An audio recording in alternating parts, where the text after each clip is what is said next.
ورسوله لا نبي بعده. اللهم صل على سيدنا Muhammad وعلى آله وصحبه أجمعين. Disyukur kepada Allah Subhanahu wa taala atas begitu banyak rahmat, nikmat dan karunia Allah Subhanahu wa taala.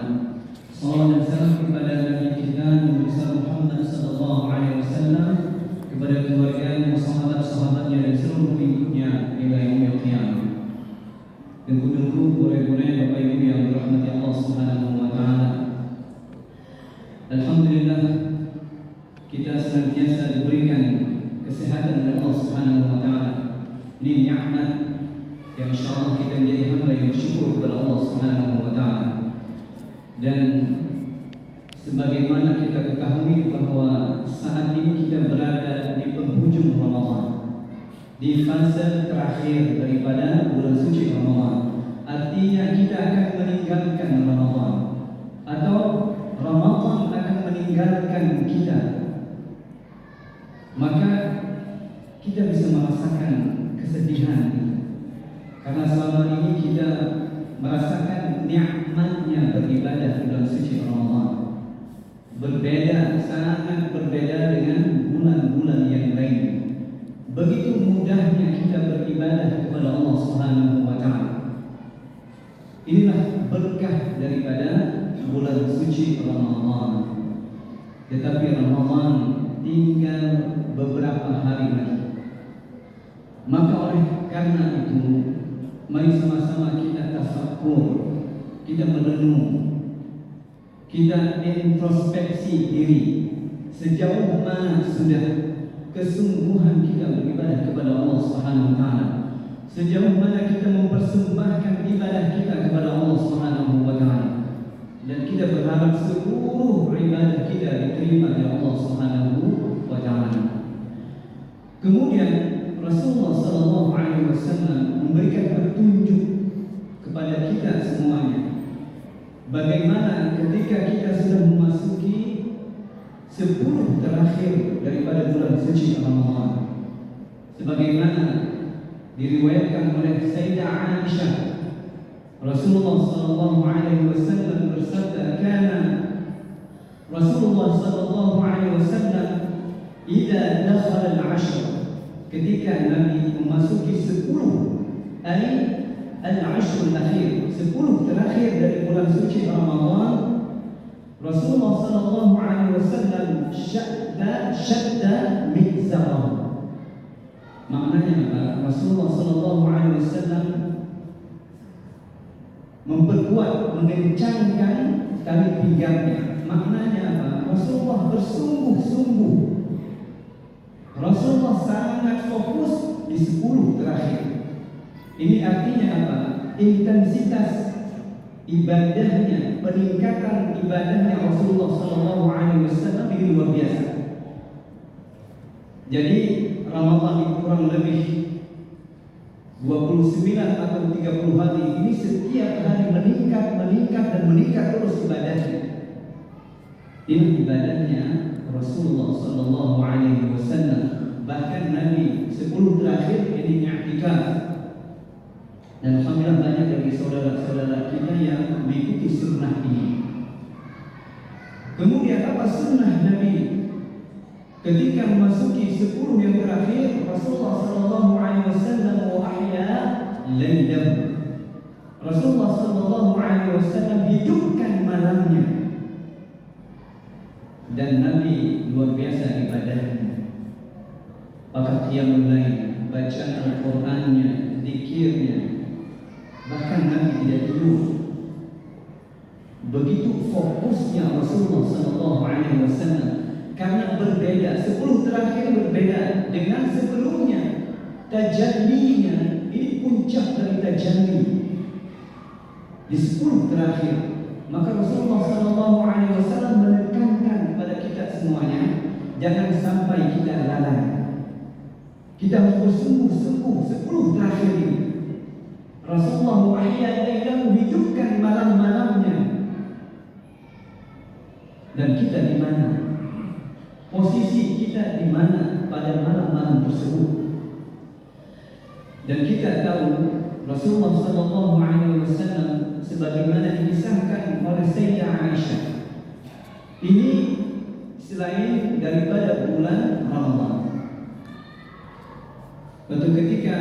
Sayyidah Aisyah mengatakan bahwa Rasulullah sallallahu alaihi wasallam qiyamul lail hingga kedua kakinya bengkak. Kemudian Sayyidah Aisyah mengatakan, ya Rasulullah, kenapa kau lakukan ini ya Rasulullah? Qad ghafara Allahu laka ma taqaddama min dhanbika. Sungguh engkau ya Rasulullah, engkau diampuni dosa-dosa yang dahulu dan dosa-dosa yang akan datang, dan engkau tidak ada dosa ya Rasulullah sallallahu alaihi wasallam. Apa jawabannya Nabi Muhammad sallallahu alaihi wasallam? Afala akuna 'abdan syakura. Afala akuna 'abdan syakura. Tidak bolehkah aku ini menjadi hamba yang bersyukur? Jadi ibadah kita, kesungguhan ibadah kita ini merupakan rasa syukur kita kepada Allah Subhanahu wa taala. Walaupun sebenarnya kita tidak akan mampu membalas setiap nikmat dari Allah Subhanahu wa taala. Caranya bagaimana kesungguhan kita beribadah kepada Allah Subhanahu wa taala, mempersembahkan ibadah yang terbaik. Karena Ramadan ini puncaknya adalah kita menjadi orang yang bertakwa dan menjadi hamba yang bersyukur kepada Allah Subhanahu wa taala. Siapakah orang yang bersyukur? Orang yang bersyukur adalah orang yang senantiasa terus berbuat kebaikan-kebaikan, dan dia tidak akan pernah berhenti untuk berbuat kebaikan. Setelah dia selesai satu ibadah, kemudian dia melakukan ibadah yang lainnya. Inilah rasa syukurnya kepada Allah Subhanahu wa taala.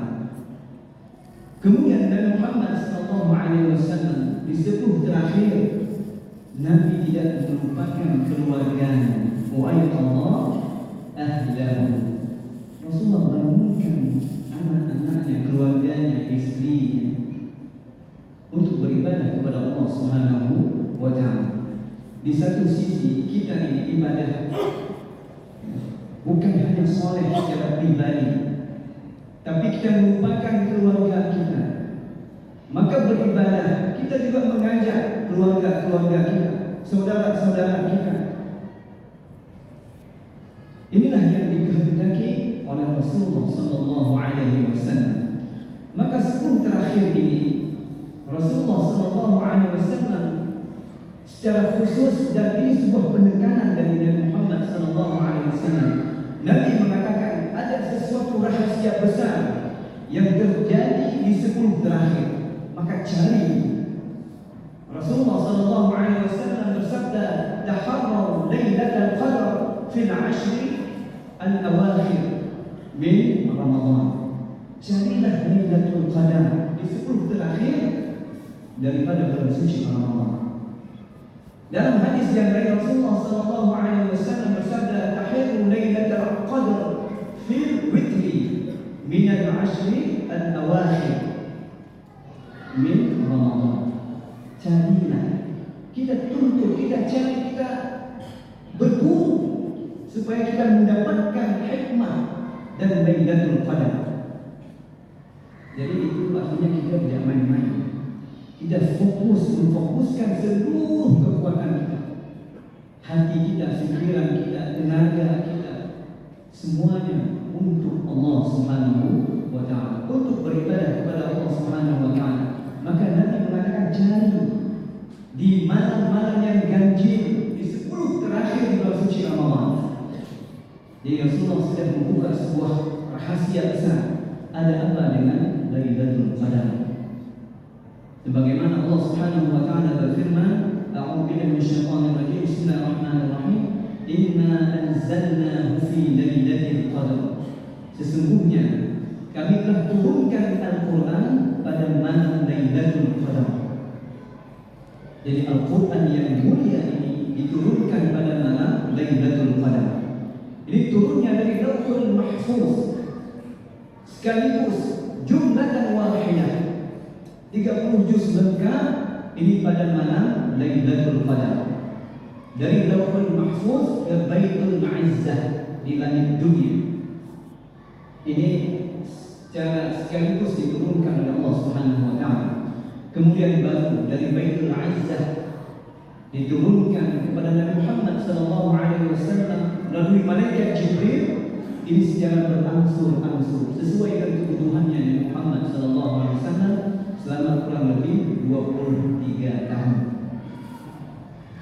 Inna anzalnahu fi lailatul qadr wa ma adraka ma lailatul qadr. Kemudian Allah bertanya, tahukah kalian apa itu malam Lailatul Qadar? Ini menandakan bahwa begitu pentingnya kita mengetahui hakikatnya Lailatul Qadar. Sehingga Allah bertanya, tahukah kalian? Ini pertanyaan sesuatu yang sangat dahsyat, bahwa sesungguhnya kita tidak akan bisa menjangkau nalar kita ini untuk memahami malam Lailatul Qadar yang begitu dahsyatnya.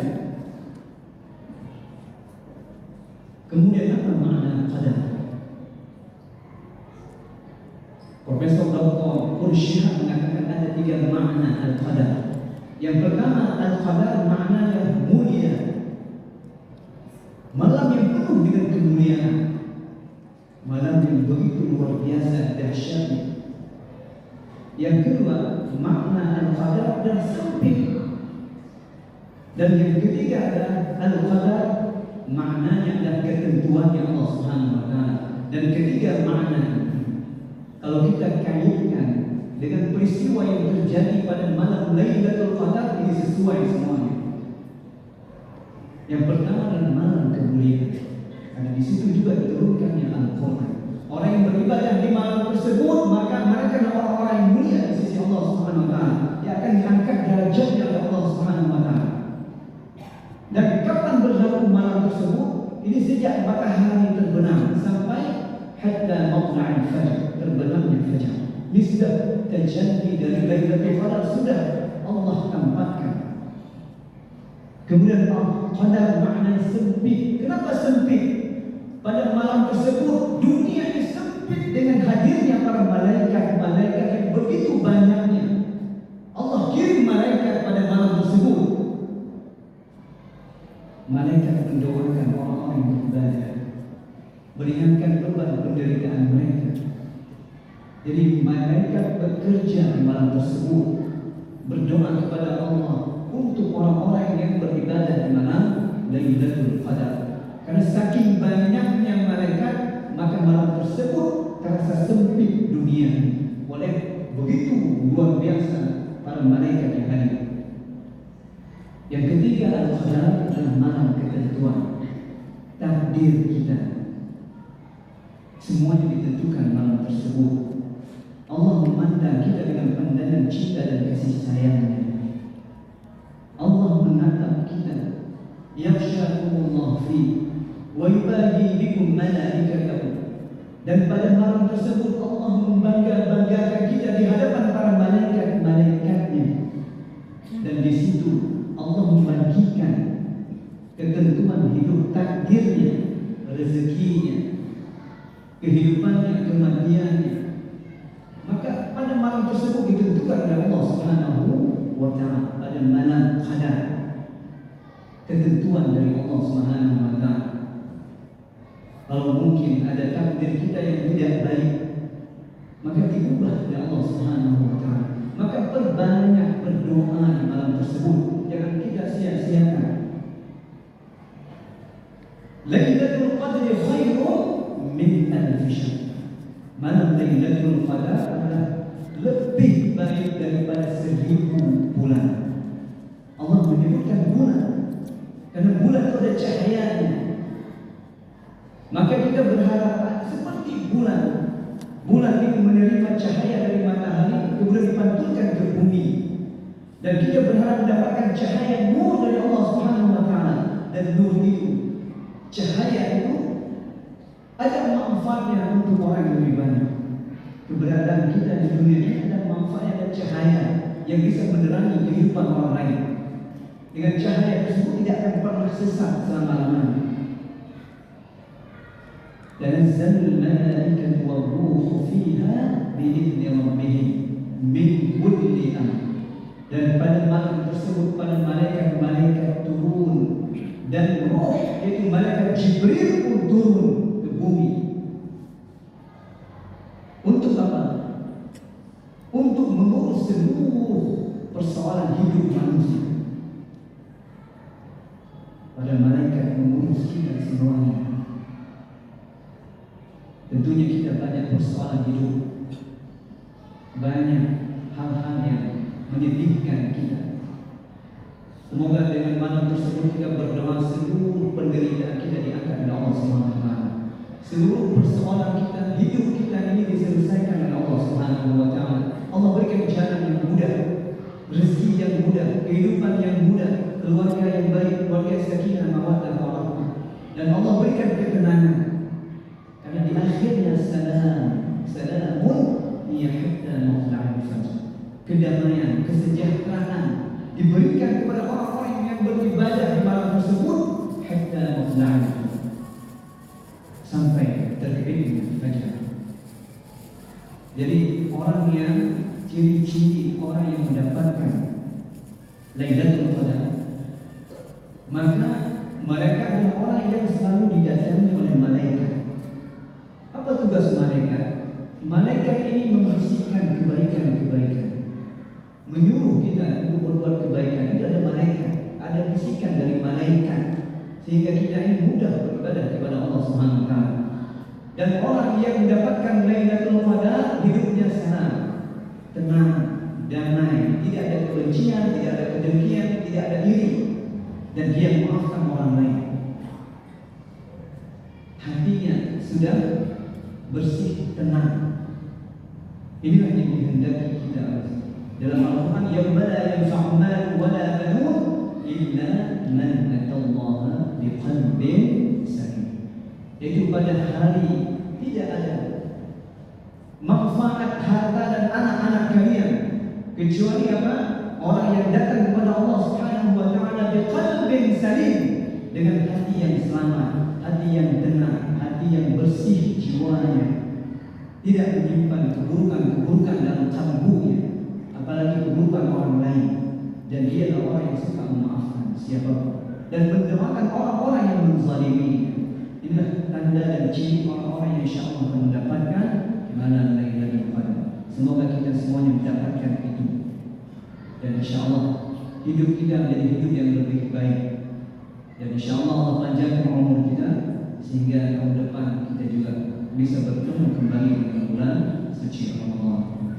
Insyaallah, dari hikmahnya, lebih kurang kami mohon maaf.